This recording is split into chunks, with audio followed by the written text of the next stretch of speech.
An honest explanation of the Anglophone crisis in Cameroon. Hello explorers, welcome back to another informative video and thanks for watching. In this video we shall be taking a deep dive into the Anglophone crisis in Cameroon, and we shall be examining the causes and consequences of the crisis both in Cameroon and Africa. But before we continue, if you're new here, welcome. Be sure to subscribe to our channel and turn on post notifications so you don't miss any of our videos. Cameroon is a country in Central Africa with a population of about 26 million people. The country is the lone bilingual country in the sub-region, with English and French as its official languages. Its second and current president, Paul Biya, is the second longest-serving president in Africa. He took office in 1982 and for 38 years he has been at the helm of the country. For close to 4 years now, the country has been politically, economically and socially unstable due to an ongoing crisis between the English-speaking region of the country and the government. Though this crisis climax was in 2016, its causes go back way memory lane. So to better understand what caused this crisis, let's start from the very beginning. In 1472, the first Portuguese explorer, called Fernando Po, stepped foot on the land today known as Cameroon. He realized the River Wouri had lots of shrimp, so he called the area Rio Dos Cameroes, meaning River of Prawns. Until 1894, when Germany colonized the area, Cameroon was one of the countries that was greatly impacted by the slave trade. So when the slave trade was abolished and freed slaves started returning to Africa, Alfred Saker, a Baptist missionary from Britain, named the area where the freed slaves were settling in as Victoria, today known as Limbe, in honor of the Queen of England at that time. When the Germans took over, they changed the name of the area from Rio Dos Cameroes to Cameroon. They instilled their way of life on the people, and for 31 years, Cameroon was under German rule. When the First World War broke out in July 1914, France and Britain, who were allies, combined forces and defeated Germany. After the defeat, all former German colonies became the United Nations mandated territories. In 1919, the United Nations partitioned Cameroon between Britain and France as trusteeship territories. France was given 80% of the territory while Britain received 20%. Now the reason Britain received a smaller portion was because Britain already had control over a lot of territories, coupled with the fact that they had already started invading the Cameroon from the southwest and northwest since it was closer to Nigeria, which already belonged to them. After France and Britain took total control over these territories, they changed the name of the country from Cameroon to Cameroon, with both having different spellings. Both territories became French Cameroon and British Cameroon. France and Britain implemented their way of life and governance to their respective territories. France implemented the policy of assimilation, where they forced the locals to change everything about themselves and embrace the French culture and way of life. The locals were to speak like the French, eat like the French, and even dress like the French. Britain, on the other hand, due to its policy of divide and rule, further partitioned its own portion of Cameroon into two and named it British Northern Cameroon, which was administered as part of the Northern Nigeria, and British Southern Cameroon, which was administered as part of Eastern Nigeria. Together, both territories were administered by the British central government in Lagos. The people of British Northern Cameroon were treated fairly and had a good relationship with Northern Nigeria, while the people of British Southern Cameroon felt slighted. They were discriminated upon and treated unfairly. In 1953, the Southern Cameroon's representatives in the Eastern Nigerian legislature demanded from Britain a regional status for the Southern Cameroon with a seat of government in Buea. In 1953, three activists from Southern Cameroon by name Dr. Emmanuel Ndele Mbela, John Foncha, and Solomon Tande Muna left the National Council for Nigeria and the Cameroons (NCNC), established by the British, and formed a party called Cameroon National Congress (KNC), with the sole aim of fighting for an independent Southern Cameroon. After hard struggle from the Cameroon National Congress, Britain finally accepted a legislature in Southern Cameroon. The Order in Council of 1954 established in Buea a legislative house known as the House of Assembly of the Southern Cameroons and an executive council. During this time, Southern Cameroons gained limited autonomy as a quasi-region within the Nigerian Federation. The first sitting of the newly created House of Assembly of the Southern Cameroons met on 26 October 1954. Dr. Emmanuel Mbela Lifafa Ndeli emerged as leader of the Southern Cameroons. His official title was Leader of Government Business, the reason being that the Southern Cameroons was a quasi-region and therefore only semi-autonomous. In 1955, Ndeli's political views changed, and he advocated for greater integration of Southern Cameroon with Nigeria, which made Njongu Foncha and Solomon Muna to leave the party and create an opposition party called the Cameroon National Democratic Party (KNDP). In 1957, United Nations Resolutions 1064 of 26 February 1957 and 1207 of December 13, 1957 called on the administering authorities to hasten arrangements for trust territories to attain self-governance or independence. After the resolution by the United Nations, Southern Cameroon attained the status of a full region and became autonomous and fully self-governing, and the House of Chiefs was also created. This meant an election was to be conducted to vote in the new Prime Minister. The election was mainly between John Foncha's KNDP and Dr. Endele's KNC. Dr. Endele won the elections and became the first Prime Minister of Southern Cameroon. Few months later, Dr. Endele was replaced by John Foncha, whose ideologies of functioning independently from Nigeria was highly accepted by the people of Southern Cameroon. Foncha became the second Prime Minister, the 1st of February 1959. 1 month after Foncha became Prime Minister, the United Nations decided to put an end to all trusteeships by 1960. French Cameroon was the second sub-Saharan country after Guinea to gain its independence on the 1st of January 1960. Britain was asked to conduct a plebiscite in its territory with 2 options. Number 1. Do you wish to achieve independence by joining the Independence Federation of Nigeria? Number 2. Do you wish to achieve independence by joining the Independence Republic of Cameroon? The reason why British Cameroon wasn't given a third option for independence was because it had been reported that Southern Cameroon was not economically capable of sustaining itself as an independent state. During the plebiscite, which took place on the 11th of February 1961, British Northern Cameroon, which had already been integrated in Nigeria, massively voted to join Nigeria, while British Cameroon reluctantly voted to join French Cameroon. Northern Cameroon eventually joined Nigeria in June 1961, while Southern Cameroon joined French Cameroon on October 1st. Northern Cameroon, which was predominantly Muslims, formed part of today's Borno, Adamawa and Taraba states of Nigeria. Since the plebiscite, 11th February is celebrated in Cameroon as Youth Day, and it's also a public holiday. Now, the choice of calling this day Youth Day instead of unification is an entirely different story. After Southern Cameroon voted to join French Cameroon, it was agreed that Britain, the UN, Southern Cameroon and French Cameroon would meet in July to discuss the terms of federation and draft a constitution. 2 weeks before the constitution, there were reports that more than 100 people were killed by terrorists in some towns in French Cameroon, particularly in Limbe, Bafang, Ndom and Douala. The reports worried unification advocates who wanted British Cameroon to unify with French Cameroon. For this reason, Foumban was chosen because it was peaceful, had a good climate and had recently been renovated. The leaders of French Cameroon wanted to make an impression and portray Ahidjo as a good leader who had everything under control. Then the Southern Cameroon went to Foumban. They met in Bamenda and deliberated on points that would be included in the constitution. Among many things, the leaders of Southern Cameroon, whilst in Bamenda, agreed on a non-centralized federation to ensure that there was a distinction between the powers of the state and the powers of the federation. During the conference, which lasted 3 days, the United Nations and Britain didn't show up, leaving just the 2 Cameroons to their fate. Ahidjo, who was the president of the newly independent French Cameroon, presented a draft constitution to the people of the Southern Cameroon. A conference which was meant to establish a new constitution instead became a modification of Ahidjo's proposed constitutions. There was intense deliberations and negotiations, and due to the acts that the French Cameroon delegation outnumbered the Southern Cameroon delegation, most of the proposals presented by Southern Cameroon were rejected and just a handful were accepted. At the end of the conference, some major decisions were reached. It was concluded that the country would become the Federal Republic of Cameroon with both English and French as official languages, having the same status.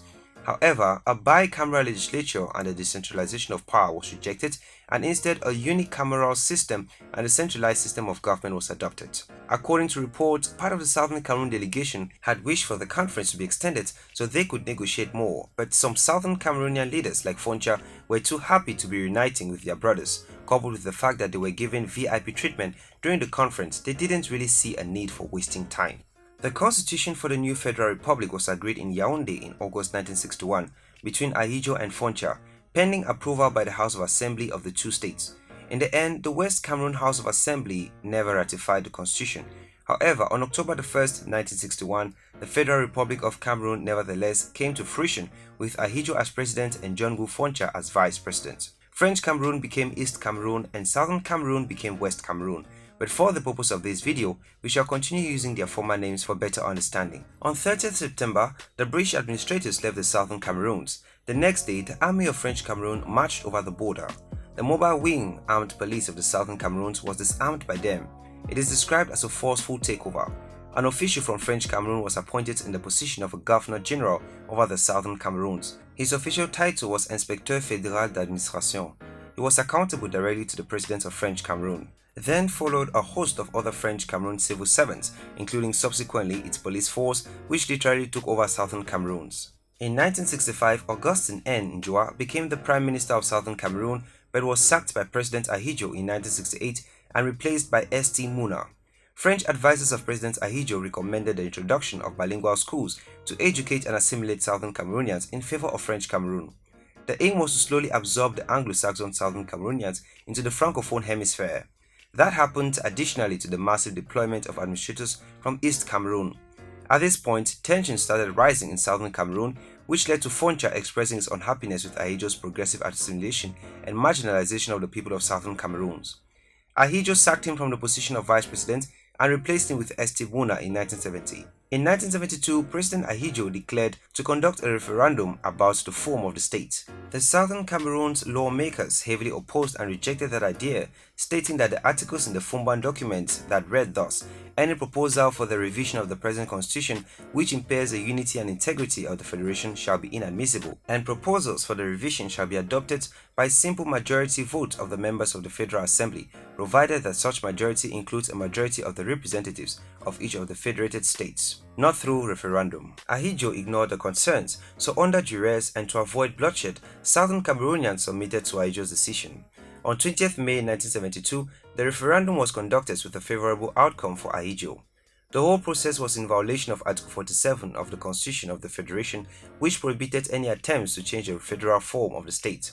The name of the state was changed from Federal Republic of Cameroon to the United Republic of Cameroon.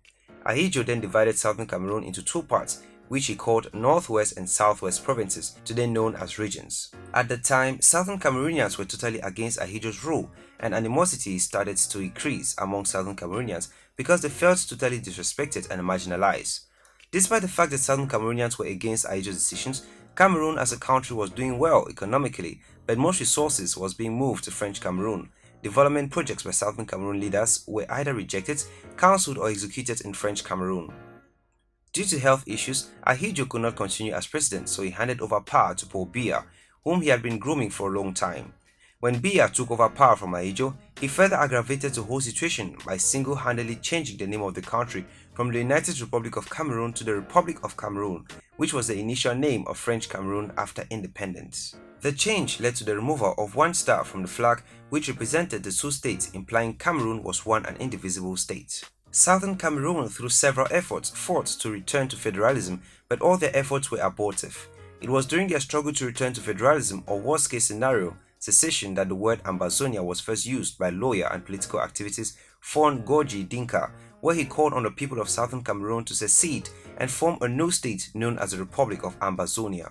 It was in this light that beginning in 1984, Ambazonia was declared to represent an intervention of the people of Southern Cameroon to return to statehood of the former British Southern Cameroon's territory. The group under Gorgi Dinka believed that by operation of the law, there should be an equal participation by the two states that made up the now extinct federation in a new vision for their countries, Republic of Cameroon and the Southern Cameroons, relations with each other. In the document dubbed the New Social Order, the Ambazonians' proposal of CACIN, the Cameroon-Ambazonian Confederacy of Independent Nations, was summarily rejected by the Republic of Cameroon.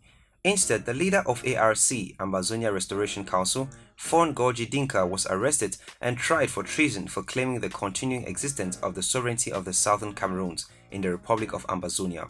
During the presidential election in 1992, Southern Cameroonians and a vast majority of French Cameroonians rallied behind John Fundi because they felt if they couldn't get secession, at least they should get someone from Southern Cameroon rule the country, because they believed if they had a Southern Cameroonian as president, they would return to federalism.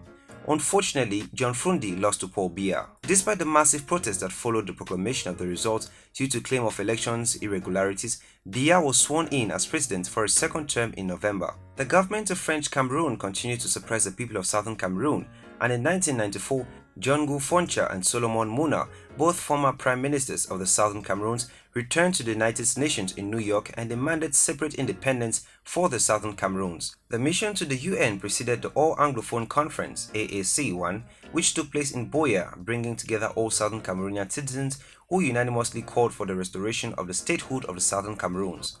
A second All Anglophone Conference (AAC2) was held in Bamenda, at which the decisions of AAC-1 were reiterated and a reasonable time given to French Cameroon to accept a return to the two-state federation, failing which the people of the southern Cameroons would be left with no other option than to revive its statehood and revise its independence. The implementation of AAC-1 and AAC-2 were however stalled by the brutal arrest and incarceration of the leaders of the AAC, with several others escaping into exile.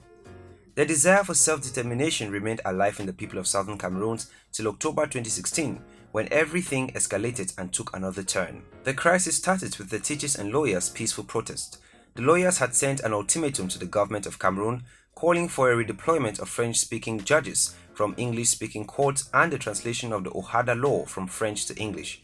The Cameroon government initially responded by cracking down on lawyers' demonstrations, as well as separatist protesters and insurgents. This led to a full-fledged guerrilla war in southern Cameroon as teachers and students joined the lawyers in protest. Something that initially started as peaceful demonstration gradually metamorphosed into a full-blown civil war. The lawyers and teachers were accused to be the cause of the crisis, but in reality the ongoing crisis in Cameroon was caused by years of marginalization. On the 1st of October 2017, at the climax of the crisis, the separatists from southern Cameroon declared the independence of southern Cameroon, which led to more violence. On November 30, 2017, the president of Cameroon declared war on the Anglophone separatists. This marked the start of a very violent confrontation between government forces and armed separatists. The conflict started in Manu Division, where the Ambazonia Defense Force operated.